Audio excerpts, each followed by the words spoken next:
में फिर आपको बता रहे हैं, भगवत प्राप्ति में सबसे बड़ी बाधा क्या है? हमारा मन का स्वरूप संकल्प विकल्प करके भोगों में फंसाना। मन से हमारी इतनी घनी दोस्ती हो गई है जन्म जन्मांतर से कि मन ने जो चाहा वो मेरी चाह है, यही बंधन है, यही बंधन, इसी को पकड़ना है। मन ने जो चाहा, मन चाहता क्या है? 5 ज्ञानेंद्रियों के द्वारा भोगे जाने वाले समस्त विषय, जितने त्रिभुवन में भोग हैं उन सबको 5 में स्थित कर दिया गया। शब्द, स्पर्श, रूप, रस, गंध, और 5 ज्ञानेंद्रियों के द्वारा इनको जाना जाता है, ज्ञान होता है इनका। और इन भोगों को भोगने के लिए मन संकल्प विकल्प बनाता है। मन को मैं मानकर, मन को अपना मानकर हमारी दुर्गति हो गई, हम बंधन से युक्त हो गए, दुख पर दुख भोगते चले जा रहे हैं। सुख की लालसा से सुख भोग क्रिया परिणाम भयानक दुख, इसका मूल मन को सुधारना केवल इसकी मित्रता को हटा देने से होगा, दूसरा कोई उपाय नहीं है। ये आप अच्छे से समझ लीजिए। मन को यदि सुधारना है तो इससे दोस्ती हटानी पड़ेगी। बहुत कठिन है इससे दोस्ती छोड़ना। ये जो चाहता है वही मेरी चाह है, ऐसा हमें भ्रम हो गया है। ये अशांत तो हम अशांत, ये शांत तो हम शांत, ये भोगों में तो हमें चाहिए भोग, मैं भोगता। बड़ा विचित्र ये बंधन हो गया है। अगर समझ पा रहे हो, मन की दोस्ती, मन में तन्मयता, मन में अपनापन, यही हमारी मन की गुलामी का मुख्य कारण है, यही बंधन है। जब तक हम मन से दोस्ती नहीं हटा देंगे, मन में तदात्मता जो हो गई उसे नहीं हटाएंगे, अपनापन जो हो गया उसको नहीं हटाएंगे, तब तक इस पर शासन नहीं कर पाएंगे। जब तक मन को अधीन नहीं कर पाएंगे तब तक भजन नहीं हो सकता। भजन की बातें हो सकती हैं, फिर भजन की बातों से हम सम्मान चाहते हैं, रुपया चाहते हैं, नाना प्रकार के भोग चाहते हैं, मनोकामनाओं की पूर्ति चाहते हैं। वो इन के इन प्रकार फंसा के ही रखता है, वो मुक्त नहीं होने देता। इसीलिए शास्त्रों में कहा गया है, बंधन और मोक्ष का कारण तुम्हारा मन ही है। विषय चिंतन भोगों में लगा हुआ मन बंधन का कारण है, भगवत चिंतन प्रभु में लगा हुआ मन मोक्ष का कारण है। स्पष्ट वर्णन किया गया है। इसलिए धैर्यपूर्वक अंतर्मुख होकर के इस मन से दोस्ती हटा दीजिए। ये बिना सत्संग के आप इस युक्ति को नहीं जान पाएंगे। आप इंद्रियां नहीं हैं, आप मन नहीं हैं, आप शरीर नहीं हैं, आप प्राण नहीं हैं, आप भगवान के अंश हैं, ये प्रकृति के अंश हैं, आप परमात्मा के अंश हैं। अपने को भूलकर इनकी अधीनता स्वीकार करके हमारी ये दुर्गति हो गई कि हम तुच्छ विषयों के अधीन हो गए। ऐसा लगता है यदि मन हमारा साथ नहीं देगा तो हम तो किसी काम के नहीं रह गए। अगर हम भोग नहीं भोगेंगे तो हमारा जीवन ही क्या रह गया। ये भ्रम बैठ गया है। यद्यपि आप पूर्ण काम हैं, आपको किसी भी वस्तु व्यक्ति स्थान भोग की किंचन मात्र आवश्यकता नहीं है, पर आपका ये मन आपको अधीन करके भोगों में सुख है, यही जीवन है, यही लाभ है, ऐसा भ्रम करा दिया है। उसी भ्रम को दूर कराने के लिए श्री भगवान गुरुदेव के रूप से, शास्त्र रूप से, नाना प्रकार के धर्मार्थ कार्यों के रूप से, कि इससे मन पवित्र होगा। पवित्र मन निष्काम होता है, अपवित्र मन कामी होता है। जब तक मन पवित्र नहीं होगा तब तक प्रभु से प्रेम या प्रभु का तन्मयता पूर्वक भजन असंभव। निर्मल मन जन सो मोहि पावा। निर्मल मन, निर्मल मन, प्रभु के नाम, प्रभु के धाम, प्रभु की लीला, प्रभु के रूप, इन्हीं से निर्मल होता है। संसार का नाम, संसार का रूप, संसार की जो त्रिगुणात्मका माया के द्वारा खेले जाना वाला खेल है, ये सब मलिन करने वाला है मन को, और हम इसी में लगाए हैं, इसीलिए हमारी दुर्दशा हो रही है। बिल्कुल सच्ची मानिए, ये हमारे इस समय शत्रु पक्ष का काम कर रहे हैं, मन और इंद्रियां। देखो, कई बार का ध्यान दीजिए, पैसा दे के ये जानते हैं कि इसमें जो नाटक हो रहा है वो बिल्कुल झूठा है। आप जाते हैं, आप वहां 3 घंटे बैठते हैं, कोई मन को विक्षेप नहीं, कोई मन भागेगा नहीं कहीं, आराम से आपको 3 घंटे साथ देगा। लेकिन 30 मिनट माला उठाइए, देखिए फिर इसकी चाल कितना भागता है। तो शत्रु हुआ या मित्र, गलत कार्य के लिए पूरा तन्मयता होकर साथ देगा, भगवत कार्य के लिए एकदम खिलाफ हो जाएगा। तो इसकी चाल को नहीं समझ रहे। हमारा मन हमारा दुश्मन है इस समय। इससे हमारी मित्रता का मतलब है बंधन, मित्रता का मतलब है सर्वनाश। बहुत बहुत सावधानी की जरूरत है। ये मन 5 मिनट ऐसी चेष्टा करा देगा, आजीवन कारावास। कुछ क्षण ऐसी चेष्टा करा देगा, फांसी की सजा। कुछ क्षण ऐसे पाप करा देगा, नहीं कोई जानेगा, तो अंदर से भयानक रोगों की उत्पत्ति, अशांति, हृदय का हर समय दाह युक्त होकर जलना, बहुत प्रकार से कष्ट ही कष्ट देने वाला है। दुख योनयः, इससे दुख ही प्रकट होता है। इसलिए उपासक अपने आप को और मन को अलग करना सीखे। मन की मांग जो सही है वो पास कर दीजिए, जो गलत है उसको ना कर दीजिए, और बहुत जोर से ना कीजिए। नहीं नहीं नहीं, 1000 बार वो आपके सामने पेश करेगा, बड़ा सुख मिलेगा, नहीं। पर हम अंदर से कहीं ना कहीं टूट चुके हैं, हार चुके हैं। तो हमें लगता है कि यदि हम मन का साथ नहीं देंगे तो हाँ, ये हमको जलाएगा, ये हमको परेशान करेगा, और वो मैं सह नहीं सकता। इसी से हम मुक्त नहीं हो पा रहे, इसी से हम परमानंद में नहीं डूब पा रहे। यही कमजोरी है, इसको अच्छे से समझिएगा। मन से एक बार युद्ध करना पड़ेगा।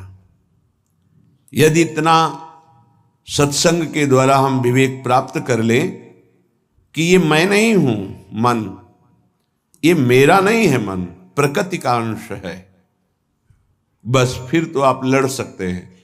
और जब मेरा मन, तो आपकी सामर्थ्य नहीं कि ना बोल सकें।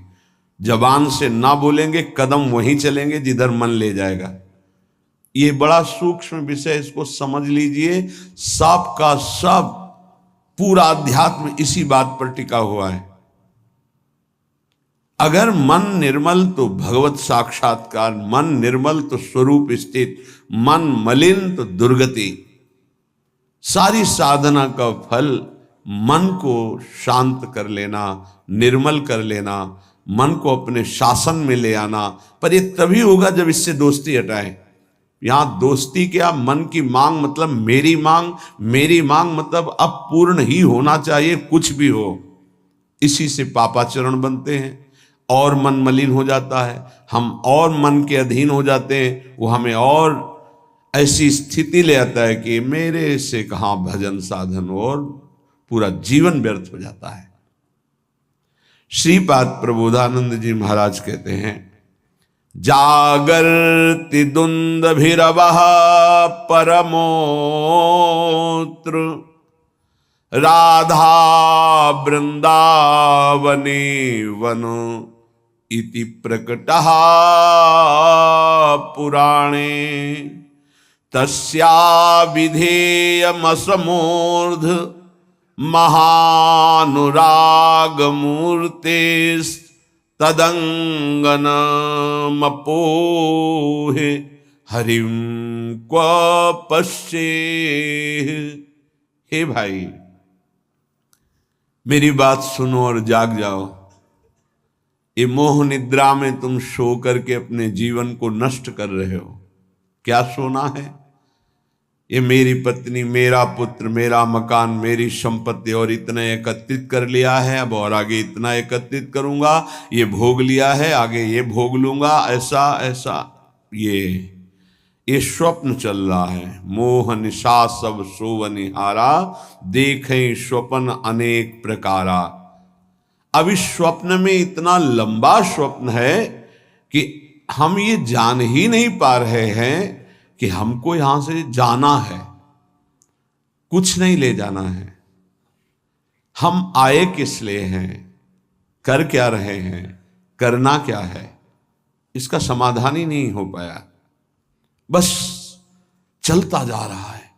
दूसरे को दाह संस्कार करके शौक आता है, समझाता है दूसरों को, खुद नहीं समझता कि यही दशा मेरे शरीर की होने वाली है। फिर इसके बाद कोई नवीन शरीर मिलेगा जिसमें हम साधना नहीं कर सकते, जिसमें हम बंधन से मुक्त नहीं हो सकते। इसलिए जागो,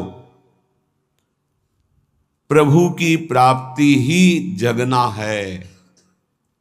जहां तुम्हारे हृदय में भाव आया कि मुझे इस जन्म में भगवत साक्षात्कार करना है, जीवन मुक्त होना है, जगना प्रारंभ हो गया। अगर ये चाह नहीं आई तो सो रहा है, चाहे कोई भी हो। 18 पुराण कंठस्थ हो, चारों वेद कंठस्थ हो, लेकिन लक्ष्य भगवत प्राप्ति नहीं है तो सोया हुआ है। जगा हुआ पुरुष वही माना जाता है। मोह का नाश होकर ज्ञान का प्रादुर्भाव हो जाना। होय विवेक मोह भ्रम भागा, तब सब विषय विलास विरागा। जगा हुआ पुरुष जिसके हृदय में बात आ गई है, मुझे स्वरूप स्थित होना है, भगवत प्रेम प्राप्त करना है, भगवान से मिलना है, पक्का इस जन्म में मिलना है भगवान से, ये बात आ गई, वो जगा हुआ पुरुष है। तो ये बात जान लो कि भगवान कहाँ मिलेंगे।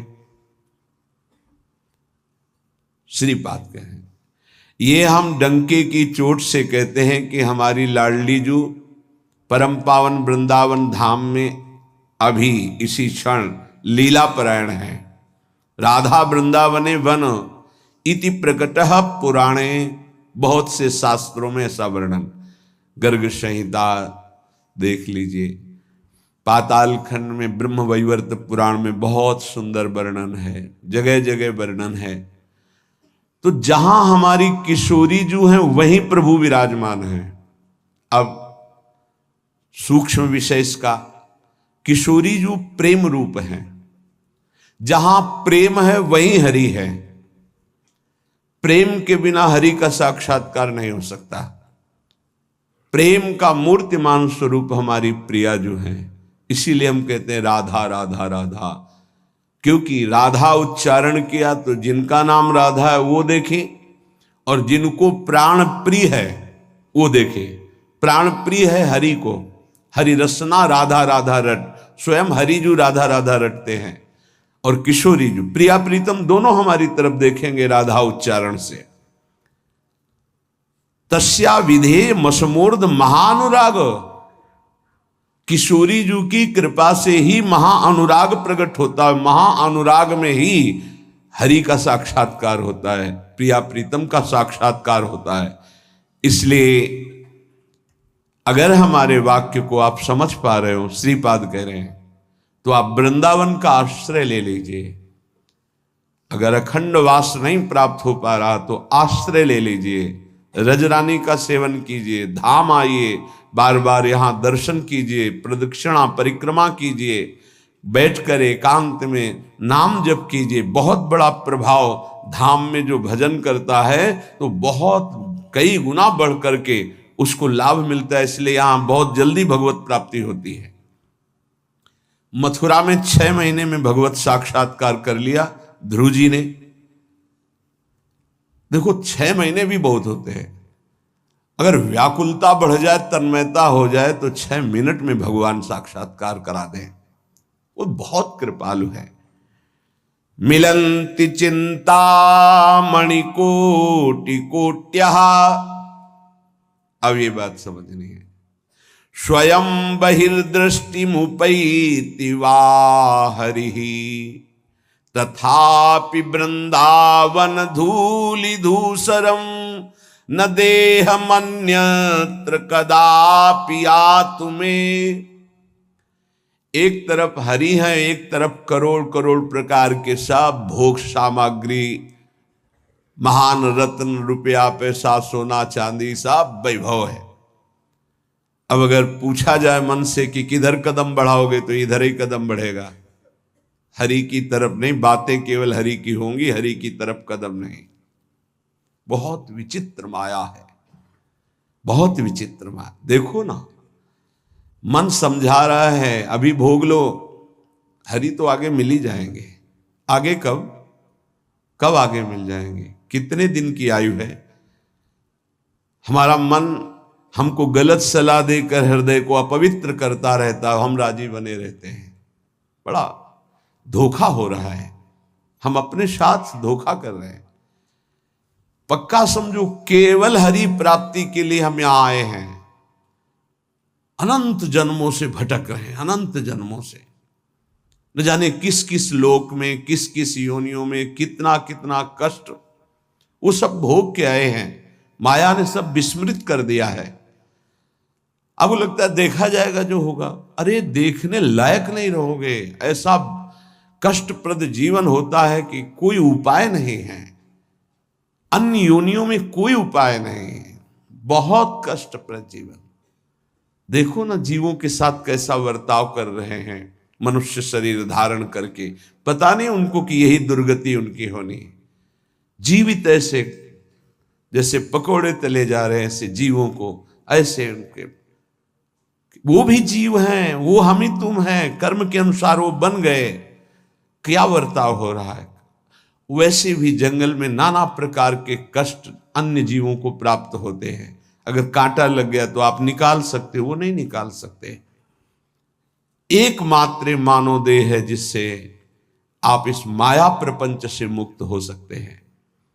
यहां आना बुरा नहीं है, लेकिन कर्म बंधनों से आना बुरा है। जैसे जेल में दोनों रहते हैं, जेलर भी और कैदी भी।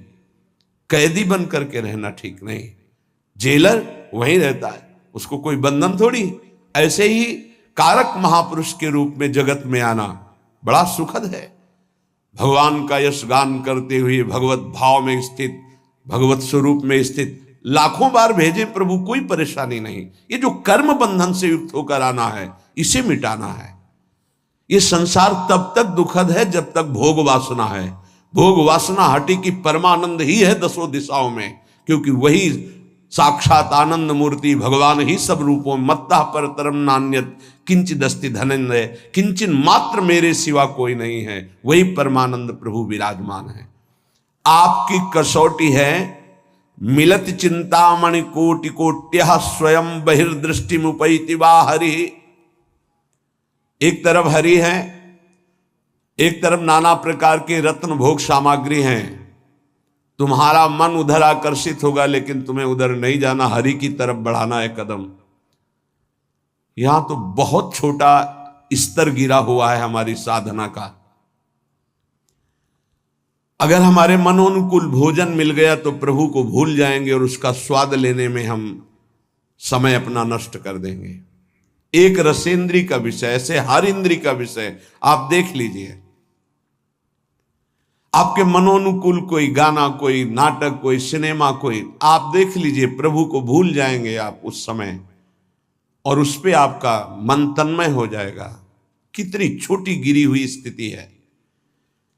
त्रिभुवन का कोई भी आकर्षण हमारा नाम न छुटवा पावे, भगवत स्मृति न छुटवा पावे, तब तो साधना मानी जाएगी।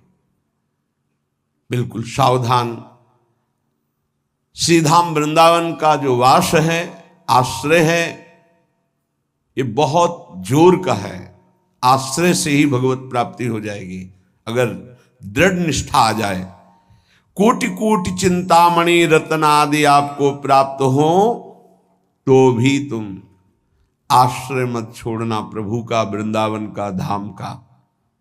पहली बात तो ये भगवद आश्रय कहीं भी रहोगे तो ये धाम आपको अपनी महिमा प्रकाशित कर देगा। कहीं भी आश्रय पक्का होना चाहिए। आश्रित हृदय वृंदावन का कैसा होता है कि जहां उसको अपने व्यवहार कार्य से फुर्सत मिली भागा, जैसे कोई अपने घर को भागता है छुट्टी मिलने पर, ऐसे श्रीधाम भाग के आया।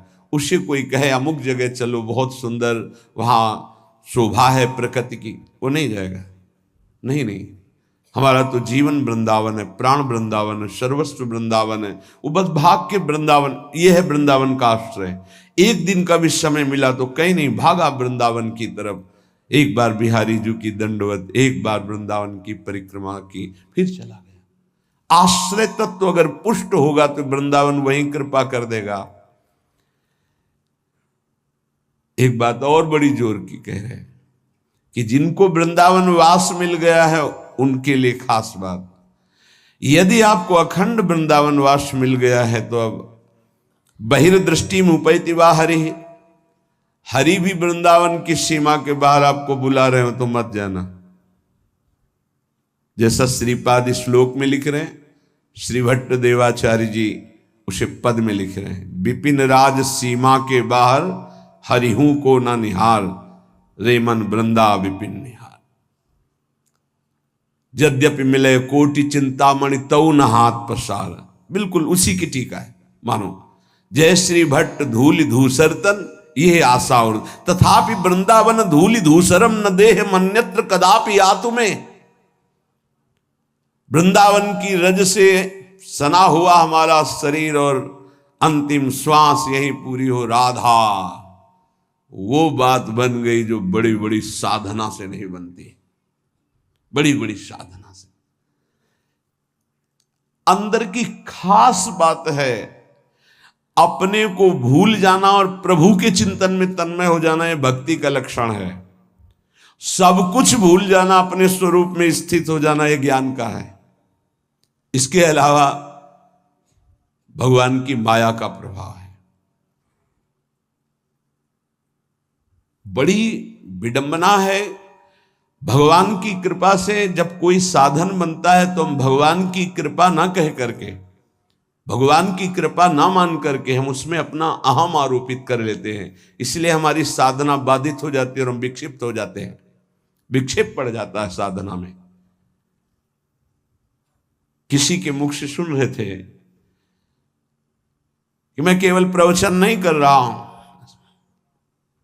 इतना समय हो गया ये नहीं खाया, ये नहीं पिया, ऐसा ये त्याग। अरे ये सब देहाभिमान के अंतर्गत है, इसका कोई महत्व नहीं है।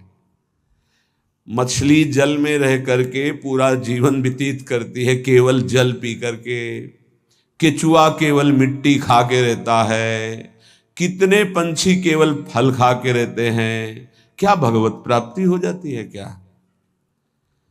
ये साधन देह विस्मृत करने के लिए है कि जो कुछ मिला थोड़ा डाल दिया, बस नाम चिंतन, भगवत चिंतन। चिंतन इस बात का कि एक एक दिन हम प्लस जोड़ रहे हैं कि ये नहीं खाया, ये नहीं पिया, ये नहीं त्याग, ये तो प्राकृतिक क्रिया है, इसका कोई महत्व है क्या? देह धर्म से युक्त होकर, देहाभिमान से युक्त होकर ऐसी चेष्टाओं में साधक उन्नति नहीं प्राप्त करता, गर्व करता है और पतन हो जाता है। महाराज ययाति का सुकृत नष्ट नहीं हो रहा था, बड़े समय से उत्तम लोकों में विमानों से घूम रहे थे। देवराज इंद्र ने एक बार उनको बुलाया, महाराज आपने कौन सा सुकृत किया कि आपके दिव्य लोक सुरक्षित हैं, अर्थात आपका पतन नहीं हो रहा, आपके पुण्य नष्ट नहीं हो रहे। तो सभा में जब ऐसा पूछा तो अहम उदित हो गया। महाभारत में भगवान व्यासदेव जी वर्णन करते हैं, उन्होंने कहा ना कोई ऐसा हुआ है, ना आगे होगा। जैसा मैंने दान किया, तप किया, सुकृत किए, बस ऐसा निकलना था कि सारे सुकृत भस्म हो गए। देवराज इंद्र ने कहा विश्व के समस्त ऋषियों का, महात्माओं का, धर्मात्माओं का आपने अपमान कर दिया, आप भ्रष्ट हो जाए। उसी समय सर के बल नीचे ऐसे मृत्युलोक की तरफ आने लगे। तब उन्होंने आर्त भाव से कहा गलती हो गई हमसे, हमारी अंतिम प्रार्थना, जा तो रहा हूं नीचे के लोक में लेकिन महात्माओं के बीच में गिरूं। तो कुछ महात्मा ऐसे खड़े हुए, महाराज शिवी भी उसमें थे, भगवत चर्चा संभाषण कर रहे थे। देखा कोई तेजों में पतन की स्थिति से आ रहा है गिरता हुआ, तो ये कोई पुण्यात्मा है, रोक दिया अपने भजन बल से। जब ये जाना कि ये तो महाराज ये आती है, सारे सुकृत अपने दे दिए, तत्काल ऊपर से ऊपर चले गए। भजन का एक बल है, वो बल भगवान की कृपा से जुड़ा होना चाहिए। अगर अहम से जुड़ गया तो पतन होने में देर नहीं लगती। इस बात में साधक बहुत सावधान रहे।